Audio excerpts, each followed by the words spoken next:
Hello everyone, welcome to Sri Ram's IAS YouTube platform. This is your mentor Arzu Kakkar, where we cover the important articles with you, the daily news analysis और इसी में editorials जो हैं important आज के the Hindu paper में आए हैं उसको भी cover करेंगे.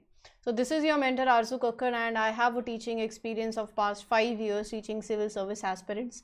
तो यहाँ पर as you all know current affairs कितने important हैं, चाहे prelims हो, चाहे mains हो, even in the interview. So in all the stages you will see current affairs का एक इम्पॉर्टेंट रोल रहता है, राइट तो जब भी आप किसी आर्टिकल को देखो तो उसकी कंप्लीट एनालिसिस बहुत ज़्यादा ज़रूरी है, चाहे वो आपका प्रीलिम्स हो, चाहे मेंस हो, और the next stage of it.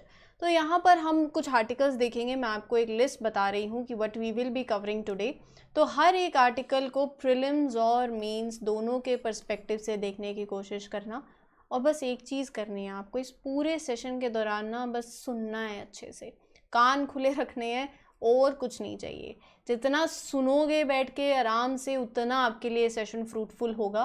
साथ साथ अपने नोट्स अगर आप प्रिपेयर करना चाहो तो वो कर सकते हो, बट बस make sure that you listen to this session very carefully, क्योंकि यहाँ पर बहुत सी इंपॉर्टेंट चीज़ें हैं.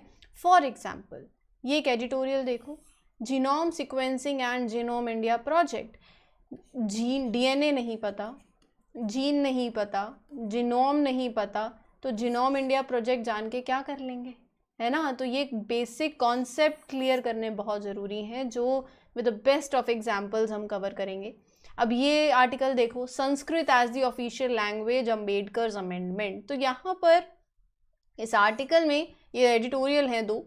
इस आर्टिकल में एज सच मतलब इससे कुछ इंपॉर्टेंट पॉइंट्स जो मैं बोलूँ कि आपके मेंस के लिए आए तो वो नहीं है, बट इसका रेफरेंस लेते हुए इसकी पूरी बैकग्राउंड लैंग्वेज की, why language is a sensitive issue and why Sanskrit should be basically taken as the official language. तो टाइम्स ऑफ इंडिया में एक आर्टिकल आया था in the month of February, उसको यहाँ लिंक करेंगे. कहने का मतलब है ये टॉपिक अपने आप में बहुत ज़्यादा इंपॉर्टेंट है. So with reference to this article will cover many other points. ठीक है, ये कुछ आर्टिकल्स हैं जो आपके प्रीलिम्स और मेन से बहुत ज़्यादा इंपॉर्टेंट हैं अपार्ट फ्रॉम द एडिटोरियल्स, तो उस पर नज़र डाल लो. सेफ सिटी प्रोजेक्ट है जो कि बात करता है विमेन सिक्योरिटी की पर्टिकुलरली. तो ये प्रोजेक्ट बेसिकली क्या है, GS paper 1, GS paper 2, GS paper 3 से ये लिंक करता है, right. It talks about women security. Svamitva scheme जो है जीएस पेपर 2 से लिंक होती है. ये कहती है कि यूजिंग द ड्रोन टेक्नोलॉजी, जो आप मैपिंग कर रहे हो of the land, giving the record of rights, उसके बारे में इसको भी इन डेप्थ में जानेंगे. फिर ये एक्सरसाइज है, एक्सरसाइज इनिकॉस. तो ये एक्सरसाइज कहाँ पर कंडक्ट हो रही है और इस एक्सरसाइज का रोल क्या है, एवरीथिंग, कौन सी कंट्रीज पार्टिसिपेट कर रही हैं. So will talk about it. Prelims से बहुत इंपॉर्टेंट है, प्रीलिम्स के पॉइंटर्स बनते हैं यहाँ से. इको बायोट्रैप जो है that is also very important, और यहाँ से हम आज वेक्टर बॉर्न डिसीजेस के बारे में भी जानेंगे. ये जीएस पेपर 3 से आप इसको लिंक कर सकते हो. प्रीलिम देखो, कोई भी आर्टिकल है ना, बस ये खुद से सोच लो कि प्रीलिम से एवरी आर्टिकल इज इंपॉर्टेंट. वो तो बनते ही बनते हैं, मेंस कहाँ से लिंक होता है वो भी बता रही हूँ. प्रयाग प्लेटफॉर्म जो है क्या है, will talk about it, platform से बारे में, एंड जीएस पेपर 3 से भी आप इसको लिंक कर सकते हो. So all this is where there in front of you. जिस तरीके से आज ये सेक्शन जो है आगे बढ़ेगा, so how we will be taking, what are important articles जो हम कवर करेंगे. आई होप आपको एक ओवरव्यू मिल गया है. ठीक है जी, चलिए तो फिर शुरू करते हैं. पहला आर्टिकल आज का जो बात कर रहा है सेफ सिटी प्रोजेक्ट की. Delhi is all set to implement this project. ये प्रोजेक्ट क्या करेगा, ये बेटर सिक्योरिटी देगा to the citizens, particularly women. तो यहाँ पर ये WCD मिनिस्ट्री और होम अफेयर्स की मिनिस्ट्री का एक इनिशिएटिव है अंडर द निर्भया फंड. ये प्रोजेक्ट जो है आया गया है, जिसका एम है एक safe environment, secure environment, empowering environment women's के लिए और गर्ल्स के लिए इन द पब्लिक स्पेसेस. ठीक है, 8 मेट्रो सिटीज़ में ये प्रोजेक्ट इम्प्लीमेंट होगा. दिल्ली, लखनऊ, अहमदाबाद, बैंगलोर, मुंबई, चेन्नई, कोलकाता और हैदराबाद. तो यहाँ पर क्या होगा, जैसे under this project CCTV cameras will be installed along with the command and control center with the facilities of video analytics, facial recognition, और फंडिंग में 60-40 रेशो है. इसको मैं थोड़ा सा अगर आपके लिए और इलेबोरेट करूँ तो आप समझ पाओगे. ये एक प्रोजेक्ट है, सम अप भी करती हूँ, इलेबोरेट दोनों साथ में हो जाएंगे. सेफ, सिक्योर, एम्पावरिंग एनवायरनमेंट की बात कर रहा है for women in the public spaces. Cutting edge security system, basically it is meant for preventing the investigating crimes. It will further maintain the surveillance installations, right? So it wants to make the country's police system in the best in the world. तो कैसे help करेगा ये? It will enable the citizens, जहाँ पर especially women, to pursue all their opportunities. कोई डर नहीं होगा of the gender based violence, harassment का डर नहीं होना चाहिए. It will make the police capable of meeting these modern day security challenges. यहाँ पर it will make the personnel, the system to adopt to the technology ताकि आप अच्छे से manage कर पाओ and evade the detection of criminals, to better manage evading detection of criminals. तो ये जो है overall इसका जो आप बोल सकते हो इस प्रोजेक्ट का how it will help. ठीक है, इतनी खूबसूरत तस्वीर है जिससे पूरी स्कीम क्लियर हो जाएगी. स्वामित्व स्कीम, यूपी की गवर्नमेंट ने कंप्लीट किए हैं कुछ distribution of rural house hold records. वो नंबर हमारे लिए इंपॉर्टेंट नहीं है. अंडर दी स्वामित्व स्कीम. अब ये स्कीम क्या है? देखो, ड्रोन टेक्नोलॉजी का यूज़ करते हुए जब आप मैपिंग कर रहे हो of the land parcel, mapping करने के बाद आप रिकॉर्ड ऑफ राइट दे रहे हो. You are providing them to the village house hold owners, right, जो कि उसके लिए उनके लिए काम करेंगे as financial asset when they want to take a loan also, right. तो यहाँ पर ये स्वामित्व स्कीम जो है ये है for the survey of villages and mapping with improvised technology in village areas.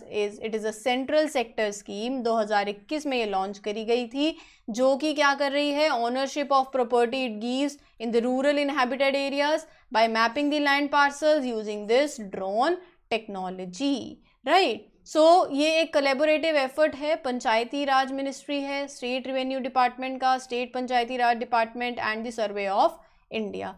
तो यहाँ पर ना आपको इसका सिग्निफिकेंस जो है वो बहुत ज़्यादा ज़रूरी है समझने का कि इस स्कीम से होगा क्या. इस स्कीम से ना it is design to make things easier, more organized in the rural areas. It will create like a map of lands and property in those areas, which will be easy for the government also to plan the taxes, to collect taxes. और यहाँ पर अगर ग्राम panchayat development plans लेकर आ रही है, so this map will also help the government to create better plans for the socio-economic development of that particular area. यहाँ पर जो local leaders हैं who work with the people, तो these plans will make sure ना that everyone's needs are being met. So overall इससे क्या होगा, जो गवर्नमेंट के प्रोग्राम्स हैं, एजुकेशन, हेल्थ केयर, इंफ्रास्ट्रक्चर, तो यहाँ बहुत हेल्प मिलेगी. The scheme is overall meant to improve the lives of people in the rural areas by making it easier for the plans to work out, right? So as to design a plans, because everybody is working towards a common goal, right? तो ये है purpose इस particular scheme का. Scheme का नाम है स्वामित्व scheme.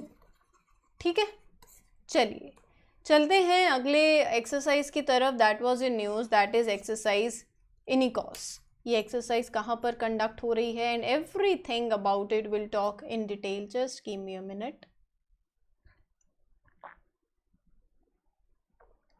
हाँ जी, तो ये जो एक्सरसाइज है ना, इंडियन एयरफोर्स ने रिसेंटली अनाउंस किया है कि they will take part in this exercise Iniochos in Greece में होने जा रही है. एंड ये एक मल्टी नेशनल एयर एक्सरसाइज है that is hosted by the air force of Greece, जिनका नाम है हेलेनिक एयरफोर्स. और ये कहाँ पर कंडक्ट हो रही है? एट दी अंड्राविडा एयरबेस ग्रीस के अंदर. और इंटरनेशनल कोऑपरेशन को एनहांस करने के लिए, इंटरऑपरेबिलिटी को एनहांस करने के लिए among the participating air forces ये एक्सरसाइज जो है इट इज़ बीइंग कंडक्टेड. तो ये जो एक्सरसाइज है इसमें अगर आप देखो, so it will provide you valuable insight into each others best practices.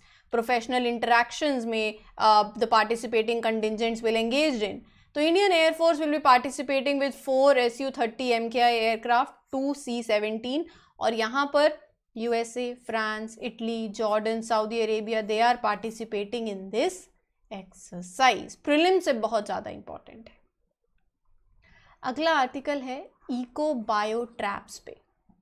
देख रहे हो इसी पे ये क्या कर रहे हैं ये जो प्रोजेक्ट है ये आपके ना पेपर 2 पेपर 3 से लिंक करता है। जब आप मेंस में आंसर्स लिखते हो तो गवर्नमेंट ने क्या स्टेप्स लिए, क्या इनिशिएटिव्स आ रहे हैं, जैसे इको बायो ट्रैप का आप रेफरेंस दे सकते हो, इससे होगा क्या वो भी अभी बताऊंगी। So in order to prevent the spread of vector borne infections in the city, the municipal corporation of Mumbai BMC ने अनाउंस किया है launch of this project eco bio trap.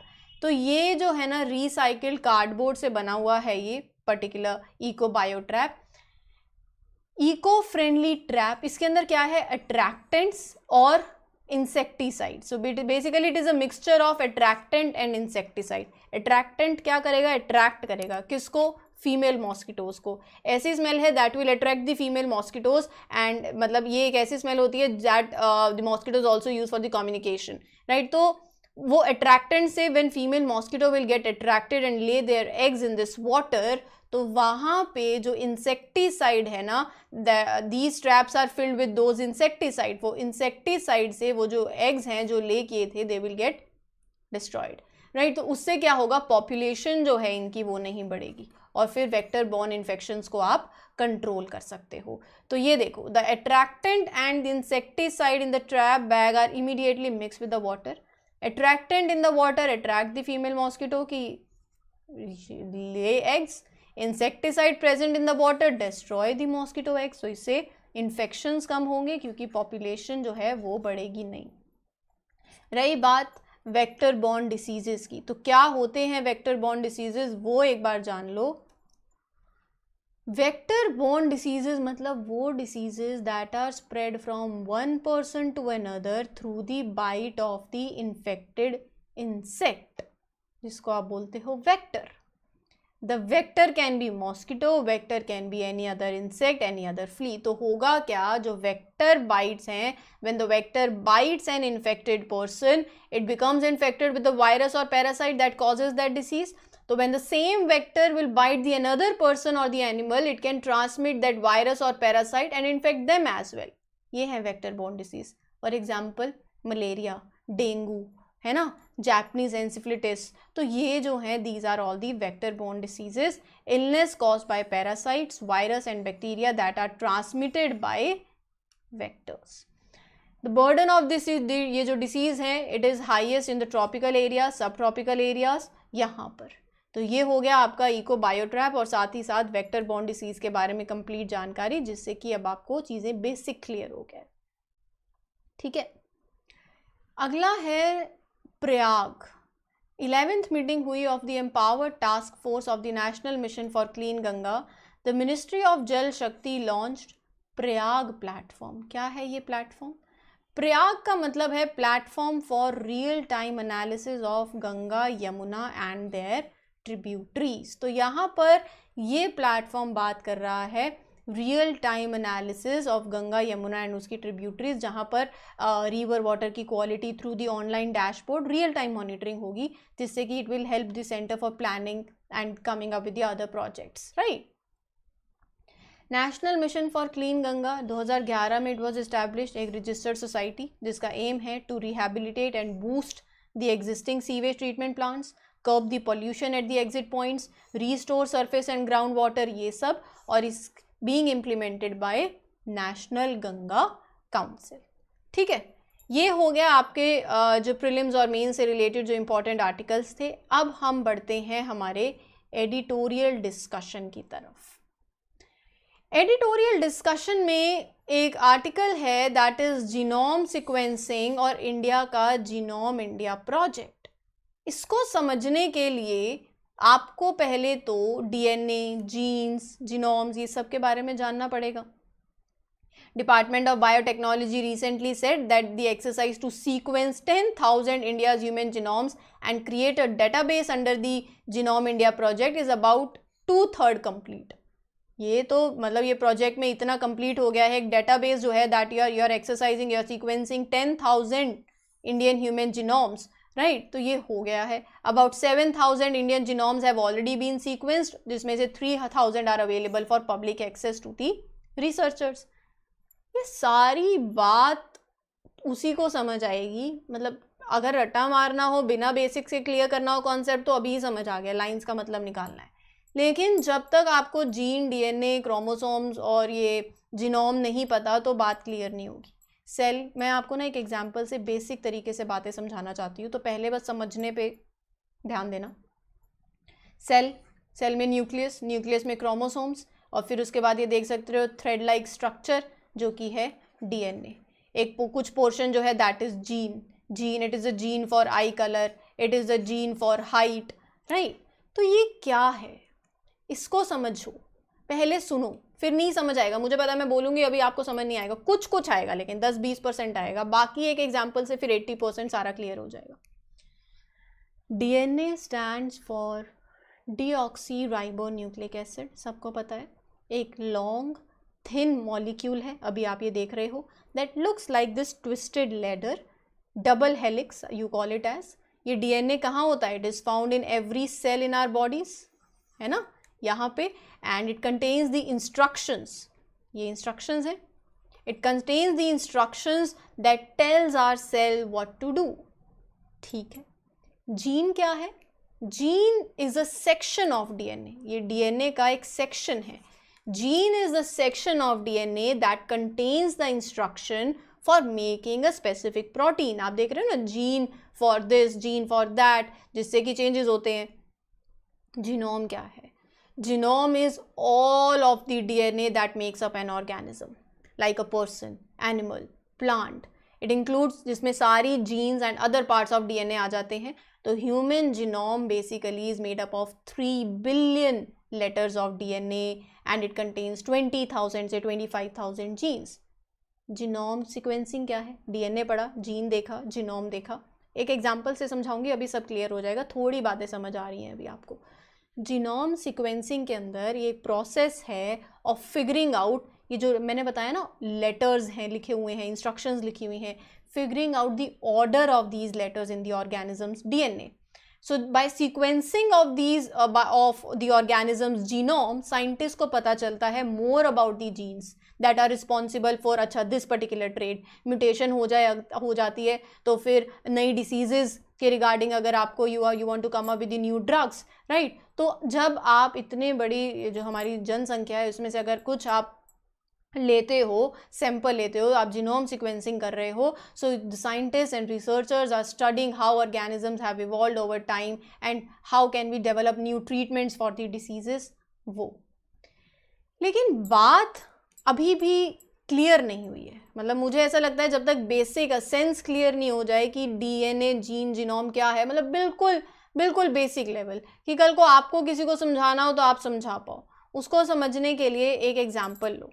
Restaurant में जाते हैं, एक वो बुक मिलती है ना, रेसिपी बुक, वो रेसिपी बुक को सोचो कि वो जीनोम है। उस बुक के अंदर क्या है? उस बुक के अंदर जितनी भी रेसिपीज़ वहाँ बनती हैं, यू कैन कुक पास्ता की रेसिपी, पाव भाजी की रेसिपी, दाल मखनी की recipe, right. So the book contains all the recipes, just like the genome contains all the genetic information of an organism. अब बुक खोलो, बुक के अंदर हर एक रेसिपी होती है। This is a recipe for white pasta, मतलब जिनका मन कर रहा हो वो अलग बात है। So each recipe in the book वो रिप्रेजेंट कर रहा है एक जीन को। Just like a gene, recipe tells you how to make a specific dish, वैसे ही होता है। यहाँ पर देखो तो ईच जीन, मतलब वो ईच स्पेसिफिक रेसिपी, तो each gene and then in this particular genome controls a specific function of the organism, वो आई कलर, वो हाइट, राइट। तो वो सब कुछ। डीएनए क्या है?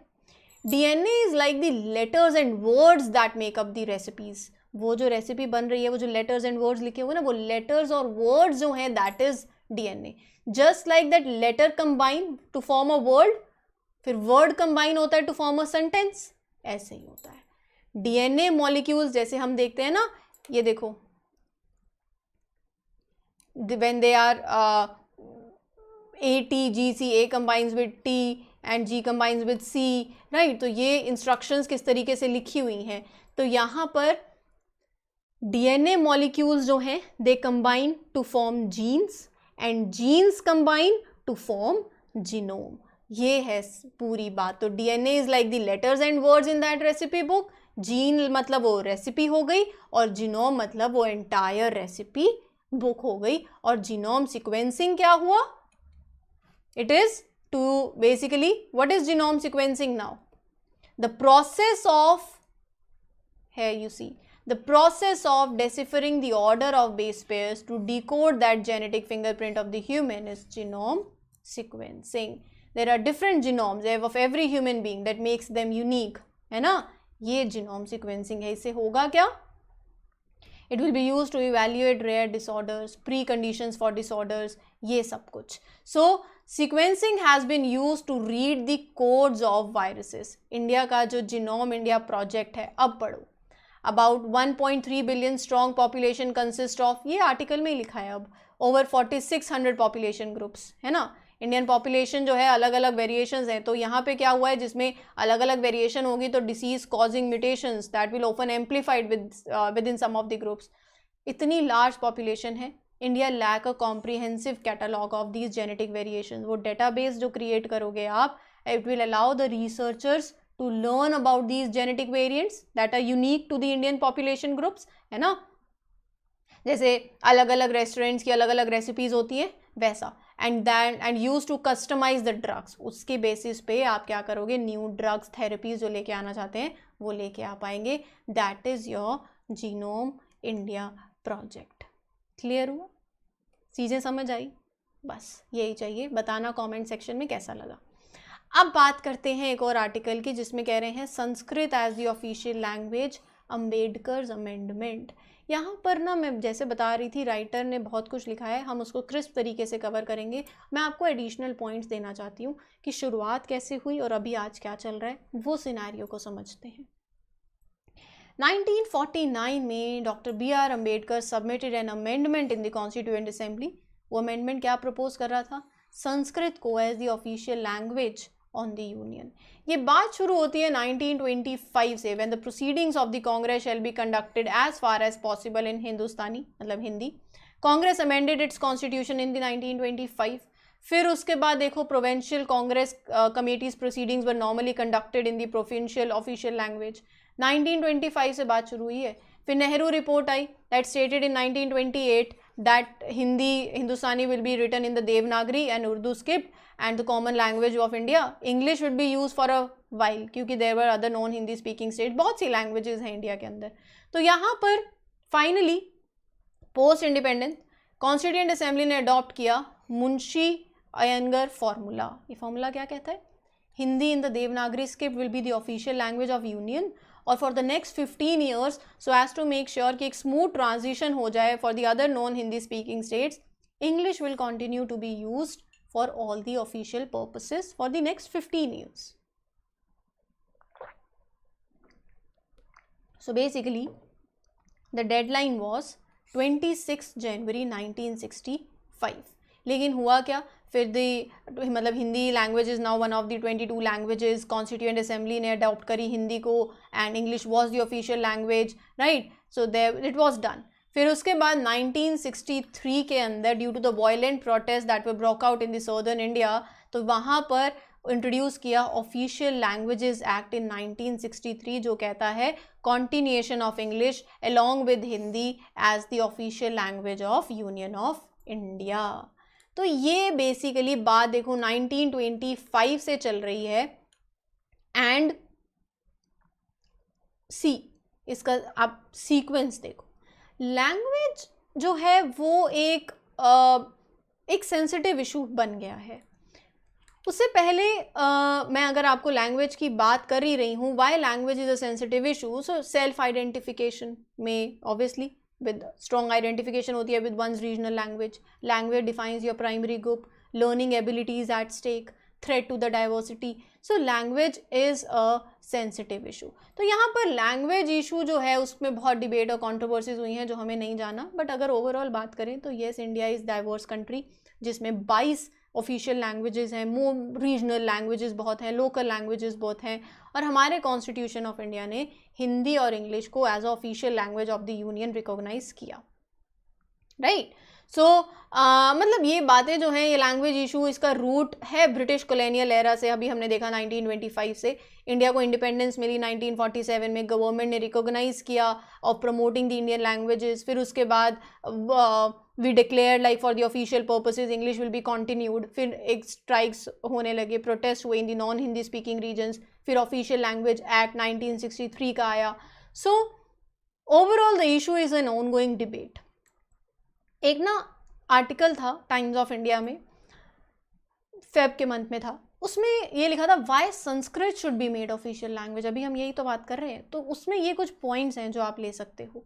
संस्कृत जो है it is mother of all Indian European groups of the languages. एक सेक्युलर लैंग्वेज है, किसी रिलीजन से एसोसिएटेड नहीं है, and Indians use a large number of Sanskrit words also because and when they are used in their regional languages also. तो यहाँ पर even the high courts of some states have allowed to file cases in Hindi, and English have become our second official language, even though hardly 2 to 3% Indians have the fluency over English. तो hence मतलब this was there in the article कि Sanskrit along with Hindi would be promoted by the should be promoted by the government. तो ये उस article में mention था। मतलब आपको एक ओवरऑल सिनेरियो, कुछ पॉइंट्स ले लेने चाहिए जब हम इस आर्टिकल की कंप्लीट बात करते हैं। तो ये मेरा पर्पस था, ताकि आपको पूरा एक सिनेरियो जो है वो समझ आ जाए ये आज के सेशन के लिए। So I am summing up this session. I hope you enjoyed it. This is your mentor Arzoo Kakkar signing off. Will meet you in the next session. Till then like, share, channel को subscribe करना मत भूलिए। Thank you everyone, take care.